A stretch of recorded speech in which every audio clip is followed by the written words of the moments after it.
When Rachel saw that she bore Jacob no children, she envied her sister. She said to Jacob, "Give me children, or I shall die."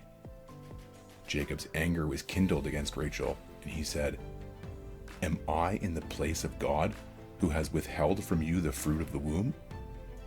Then she said, "Here is my servant, Bilhah. Go into her, so that she may give birth on my behalf, that even I may have children through her." So she gave him her servant Bilhah as a wife, and Jacob went into her. And Bilhah conceived and bore Jacob a son. Then Rachel said, "God has judged me, and has also heard my voice, and given me a son." Therefore she called his name Dan. Rachel's servant Bilhah conceived again, and bore Jacob a second son. Then Rachel said, "With mighty wrestlings I have wrestled with my sister, and have prevailed." So she called his name Naphtali. When Leah saw that she had ceased bearing children, she took her servant Zilpah, and gave her to Jacob as a wife. Then Leah's servant Zilpah bore Jacob a son, and Leah said, "Good fortune has come." So she called his name Gad. Leah's servant Zilpah bore Jacob a second son, and Leah said, "Happy am I, for women have called me happy." So she called his name Asher. In the days of wheat harvest, Reuben went and found mandrakes in the field, and brought them to his mother Leah. Then Rachel said to Leah, "Please give me some of your son's mandrakes." But she said to her, "Is it a small matter that you have taken away my husband? Would you take away my son's mandrakes also?" Rachel said, "Then he may lie with you tonight, in exchange for your son's mandrakes." When Jacob came from the field in the evening, Leah went out to meet him and said, "You must come in to me, for I have hired you with my son's mandrakes." So he lay with her that night. And God listened to Leah, and she conceived and bore Jacob a fifth son. Leah said, "God has given me my wages, because I gave my servant to my husband." So she called his name Issachar. And Leah conceived again, and she bore Jacob a sixth son. Then Leah said, "God has endowed me with a good endowment. Now my husband will honor me, because I have borne him 6 sons." So she called his name Zebulun. Afterward she bore a daughter, and called her name Dinah. Then God remembered Rachel, and God listened to her, and opened her womb. She conceived and bore a son, and said, "God has taken away my reproach." And she called his name Joseph, saying, "May the Lord add to me another son." As soon as Rachel had borne Joseph, Jacob said to Laban, "Send me away, that I may go to my own home and country. Give me my wives and my children for whom I have served you, that I may go, for you know the service that I have given you." But Laban said to him, "If I have found favor in your sight, I have learned by divination that the Lord has blessed me because of you. Name your wages, and I will give it." Jacob said to him, "You yourself know how I have served you, and how your livestock has fared with me. For you had little before I came, and it has increased abundantly, and the Lord has blessed you wherever I turned. But now when shall I provide for my own household also?" He said, "What shall I give you?" Jacob said, "You shall not give me anything. If you will do this for me, I will again pasture your flock and keep it. Let me pass through all your flock today, removing from it every speckled and spotted sheep and every black lamb, and the spotted and speckled among the goats, and they shall be my wages. So my honesty will answer for me later, when you come to look into my wages with you. Every one that is not speckled and spotted among the goats, and black among the lambs, if found with me, shall be counted stolen." Laban said, "Good, let it be as you have said." But that day Laban removed the male goats that were striped and spotted, and all the female goats that were speckled and spotted, every one that had white on it, and every lamb that was black, and put them in the charge of his sons. And he set a distance of 3 days' journey between himself and Jacob pastured the rest of Laban's flock. Then Jacob took fresh sticks of poplar and almond and plane trees, and peeled white streaks in them, exposing the white of the sticks.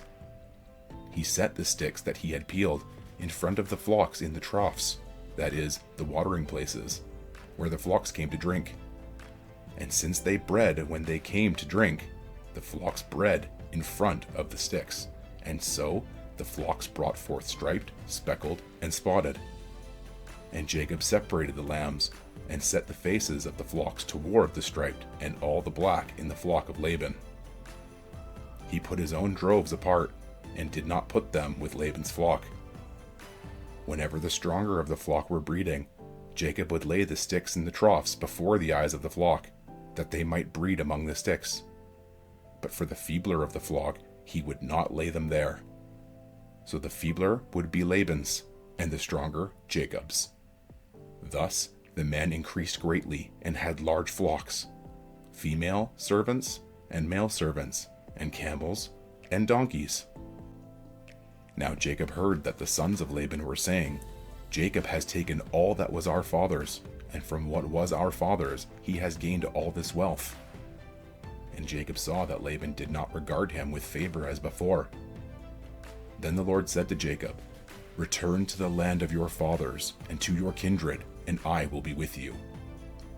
So Jacob sent and called Rachel and Leah into the field where his flock was, and said to them, I see that your father does not regard me with favor as he did before, but the God of my father has been with me. You know that I have served your father with all my strength, yet your father has cheated me and changed my wages 10 times. But God did not permit him to harm me. If he said, The spotted shall be your wages, then all the flock bore spotted, and if he said, The striped shall be your wages, then all the flock bore striped. Thus God has taken away the livestock of your father and given them to me. In the breeding season of the flock I lifted up my eyes and saw in a dream that the goats that mated with the flock were striped, spotted, and mottled. Then the angel of God said to me in the dream, Jacob. And I said, Here I am. And he said, Lift up your eyes and see. All the goats that mate with the flock are striped, spotted, and mottled. For I have seen all that Laban is doing to you. I am the God of Bethel, where you anointed a pillar and made a vow to me. Now arise, go out from this land, and return to the land of your kindred. Then Rachel and Leah answered and said to him, Is there any portion or inheritance left to us in our father's house? Are we not regarded by him as foreigners? For he has sold us, and he has indeed devoured our money. All the wealth that God has taken away from our father belongs to us and to our children. Now then, whatever God has said to you, do. So Jacob arose and set his sons and his wives on camels. He drove away all his livestock, all his property that he had gained, the livestock in his possession that he had acquired in Padan Aram, to go to the land of Canaan, to his father Isaac. Laban had gone to shear his sheep, and Rachel stole her father's household gods. And Jacob tricked Laban the Aramean by not telling him that he intended to flee. He fled with all that he had, and arose and crossed the Euphrates, and set his face toward the hill country of Gilead. When it was told Laban on the 3rd day that Jacob had fled, he took his kinsmen with him, and pursued him for 7 days, and followed close after him into the hill country of Gilead. But God came to Laban the Aramean in a dream by night, and said to him, Be careful not to say anything to Jacob, either good or bad. And Laban overtook Jacob. Now Jacob had pitched his tent in the hill country, and Laban with his kinsmen pitched tents in the hill country of Gilead. And Laban said to Jacob, What have you done, that you have tricked me and driven away my daughters like captives of the sword? Why did you flee secretly and trick me, and did not tell me, so that I might have sent you away with mirth and songs, with tambourine and lyre? And why did you not permit me to kiss my sons and my daughters farewell? Now you have done foolishly. It is in my power to do you harm, but the God of your father spoke to me last night, saying, Be careful not to say anything to Jacob, either good or bad. And now you have gone away because you longed greatly for your father's house, But why did you steal my gods?" Jacob answered and said to Laban, "Because I was afraid, for I thought that you would take your daughters from me by force. Anyone with whom you find your gods shall not live. In the presence of our kinsmen, point out what I have that is yours, and take it." Now Jacob did not know that Rachel had stolen them. So Laban went into Jacob's tent, and into Leah's tent, and into the tent of the 2 female servants, but he did not find them.